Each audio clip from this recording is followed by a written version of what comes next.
What is up, everybody, and welcome back to the channel.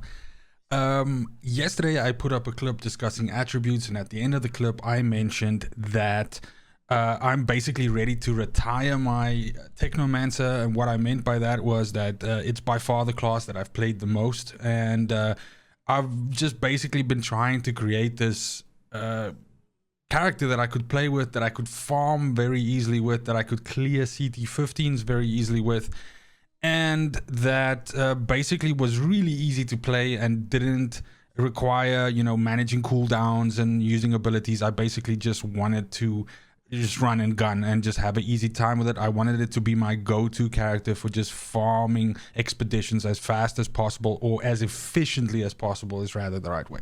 So I believe that I've reached that stage with this character, and so I will now move on to another character, basically understanding it better and, you know, playing in different, you know, CT levels, and also trying to get it to a point where it can farm up. But what I wanted to share today is the final build of my Technomancer. I'm not going to really change anything here anymore.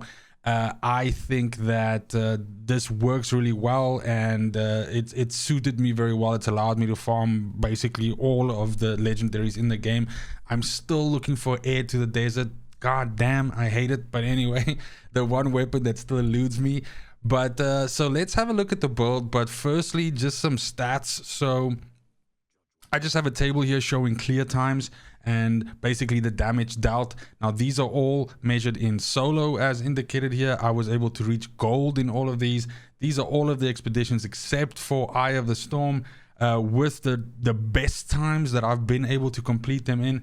And a lot of the times the footage, like for instance right now that you see running in the background, is actually coming from, or this table is made from those runs. So those are actual runs where I was trying to get better times and everything like that. And this is all post patch, of course, and that's kind of what also delayed me bringing out this video, because I was almost done with it and then the patch happened, which kind of messed with damage mitigation and all of that, and I felt if I put it out then it would basically not really be the same anymore, because I was, until I made a few changes, dying a lot more. I wasn't using emergency stance, but just I wasn't using enough mitigation abilities, so I had to just rework the build a little bit. And I also just kind of had to change the way that I play, which I'll also touch on a little bit as we go through the build here. But again, just for your reference, there are some stats there of those different expeditions, having cleared them, and just sometimes, and some damage levels at the end of the run for your reference. And again, I just want to mention again, this is not co-op. Not any of these runs were co-op. They were all done in solo. So then when it comes to the actual build and discussing that, I created this little build card thing, but I think for the sake of this video, if I just put the card up on the screen, it's a little bit too small for us to look into it in detail, so I'm just going to do it in little strips and we can look at each one of them differently. So it's the pestilence tree that I chose, and so this is fairly straightforward. I believe this is pretty cookie cutter for a bullet type build, which is what this is. This is a build that uses blighted rounds, and essentially you just go along here and you pick up everything that boosts your firepower as much as possible. You get additional ammo, you get nitrogen capsules so that your long range is longer, and that you have more distance that is covered by long range. And basically, you know, that's essentially it. Now when it comes to the three abilities that I'm using, of course I'm using blighted rounds because it's a bullet build, but then I don't opt for the Frost Nova, or whatever you want to call it, build variant, which is very popular with this. I believe Nick2 released a build video for that, which is a really good Technomancer build. And if that's something that you are into, if you don't want to use the double turret build that I'm using here, then that's definitely an extremely strong alternative as well, and I definitely advise you to go check that out and check his video. But this particular build here, and the one that I'm using, I use a 2-turret build, so I've got one blighted turret and one cryo turret. The reason why I like it is a lot of the times the turrets, they pull a lot of aggro from stuff that's running from around the corner and everything like that, or even from Perforo, Alpha Perforos, for instance, jumping on you.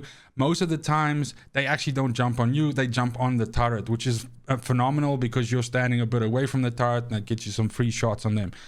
The turrets, the damage on, is nothing special, so definitely not something that you can depend on. But the point is, the blighted turret is putting toxic on things, which you do extra damage to with this build.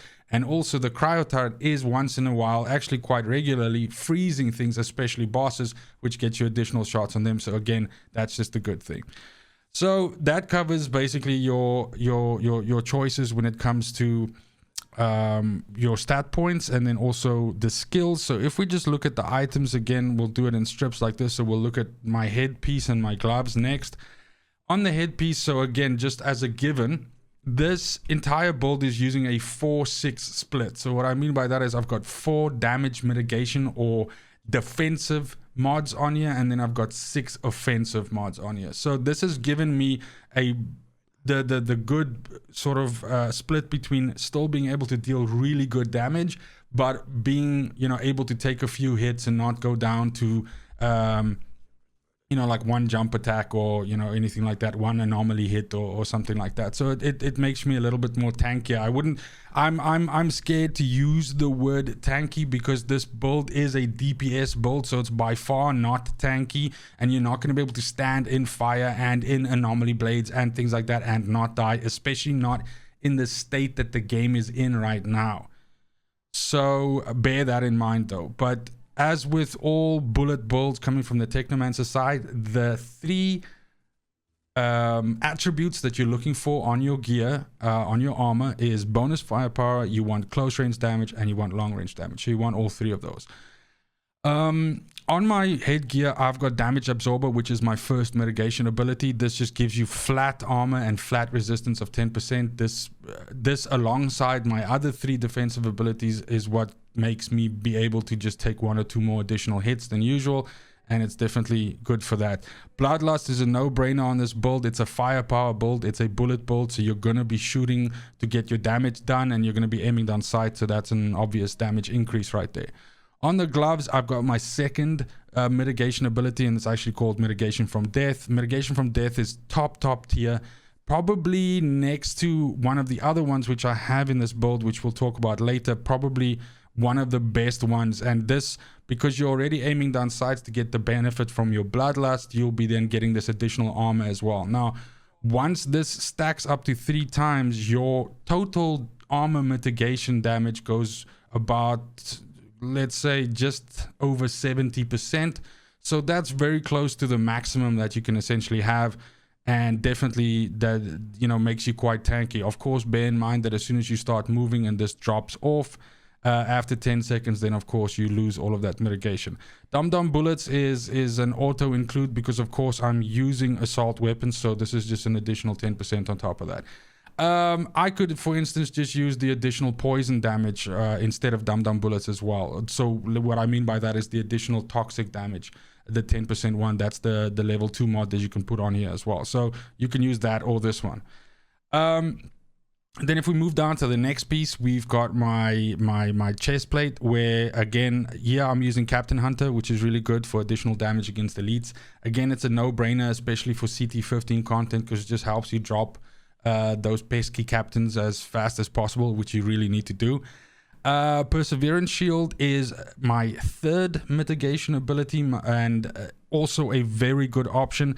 Unfortunately, there are people on Reddit and out in the wild reporting that this procs late for them, and so they're basically already dead, and then the shield only comes up, anything like that. I haven't experienced that myself, but bear in mind that this has been mentioned by by people, and whether that's anecdotal or not, the point is that you might be unlucky and it might be happening to you. But this is phenomenal for just an additional layer of defense when you get crowded or when you get hit by something big. On my foot gear, I've got Sharp Eye, which is an additional, so this is again aiming down sights. It's basically the more powerful version of Bloodlust. So if you have this and Bloodlust together, it's just an insane stacking effect that you get from that, and it just deals a hell of a lot of damage.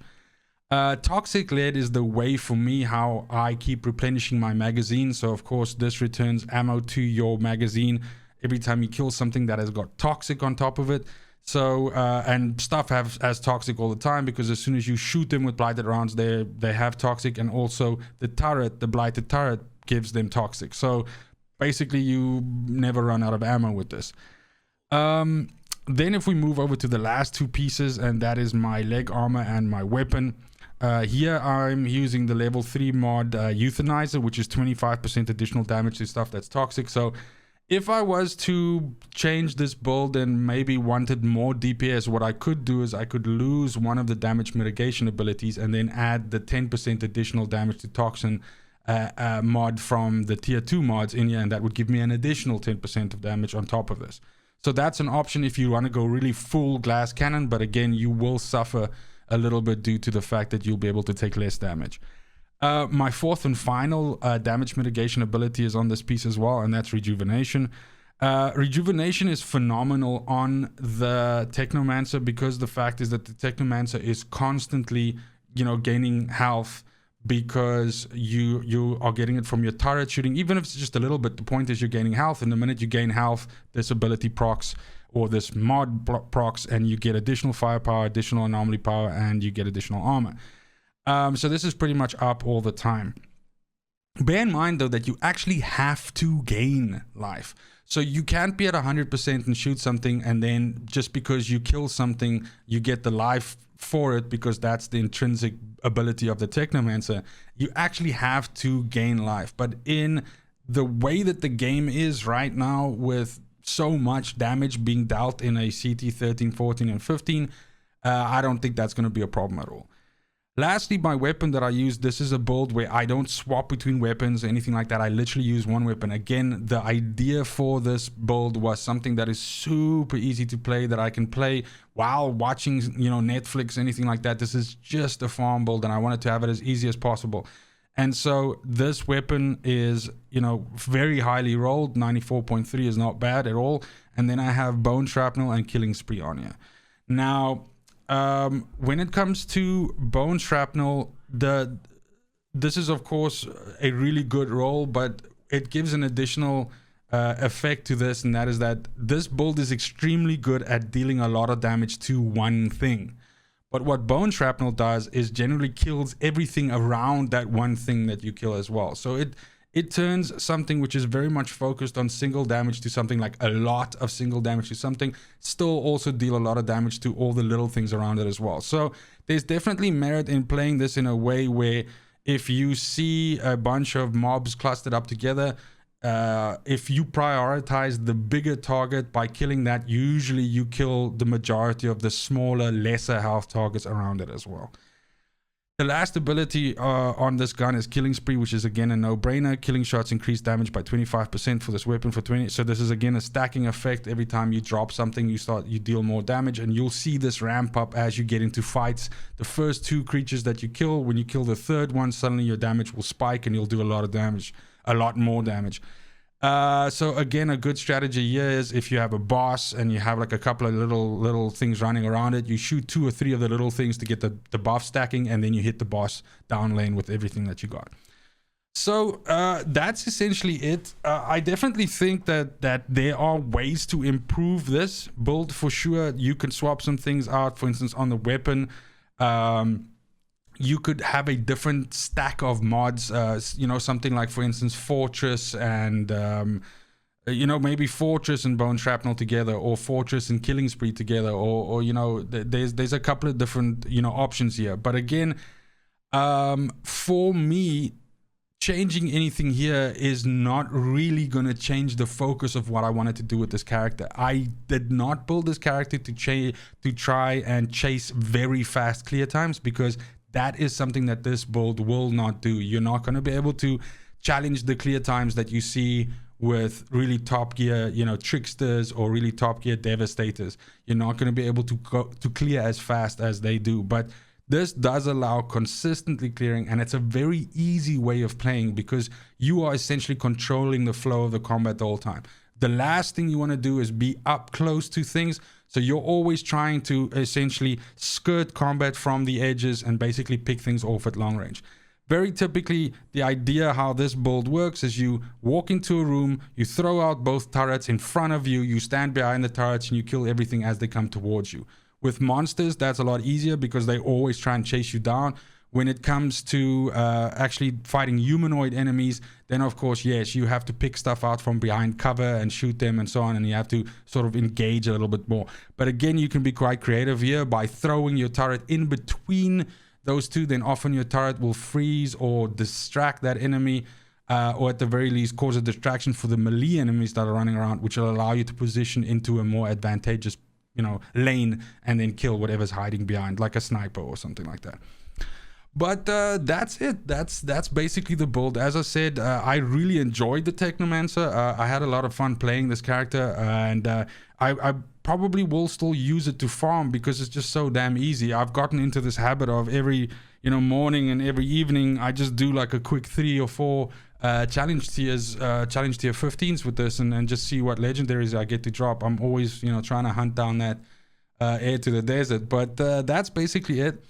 I hope that if you had some answers about the Technomancer, or if you were looking at building something like this, which is essentially just a farming machine and it's very easy to play, then I hope this helps you out. Let me know in the comments down below if you have something similar, how you've built yours, how you think of improving this, or if you have any questions about this that I didn't cover in this. I tried to not make this too long, but we're again coming up on almost the 17-minute mark, so I don't want to keep you much longer. It is weekend after all, so have a great weekend. I want you to have a great morning, a great afternoon, a great evening, wherever you are, and until next time, fucking cheers. They want the best of me now, best of me now, best of me now, best of me. They want the best of me now, best of me now, best of me now, best of me.